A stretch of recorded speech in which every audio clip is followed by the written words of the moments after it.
Okay, welcome back. Let's talk about the quick deploy button. This would allow us to deploy our code from GitHub to Laravel just by pushing to GitHub. We don't need to maybe come here and git pull because automatically it's going to do that. So I'm going to put on quick deploy, meaning every time I push to the master branch, I want it to deploy my app to production. Okay, so this is the deploy script. This is what happens every time we deploy the application. For example, if I click on this button, it's going to execute this script. And what it simply does is it CDs into the directory where that project is pulled, and then it pulls from origin master, which means pull from GitHub, and then it installs all composer dependencies in case there was a new dependency that I installed, and then it runs PHP artisan migrate. Okay, so in case there are some migrations that I need to run, it's going to run that.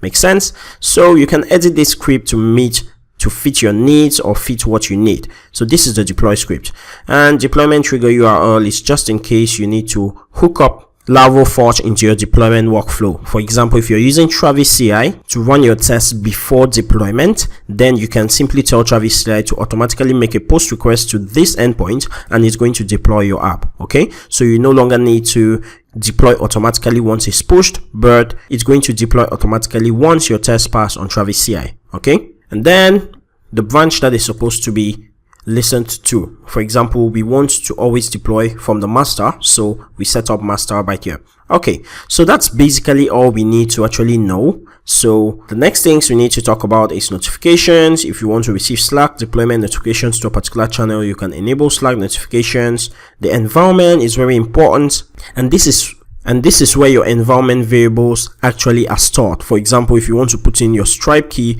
everything is going to be here. Okay, so this is private, and also your database credentials are going to be here. So I'll head over to my broadcast, which means the server itself, and I'm going to show you the panel that we have right here. So we can set up SSH keys to SSH. We can set up MySQL databases. For example, for this new site that I just created, let me create a new database, and I'm going to call it Udemy broadcast.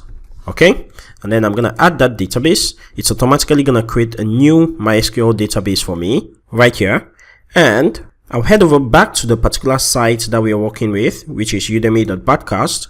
And in my environment, all I need to do is edit this environment and put in my database name, and it's automatically gonna collect to that database. Okay, so also we can set up the queue, which we're going to be talking about in a second, but we can also set up SSL. For example, if you want to install Let's Encrypt, which is free SSL, you can select Let's Encrypt, and it's going to install for udemy.broadcast.com. I'm going to pull out this one right here because we just want for this subdomain. Okay, so I'm going to obtain a certificate, and this would actually not work if you've not set up a domain. So make sure you set up a domain in your DigitalOcean, because DigitalOcean is the one that is managing the domains for this server. Okay, so I'm going to activate it right there. Okay, so it's active.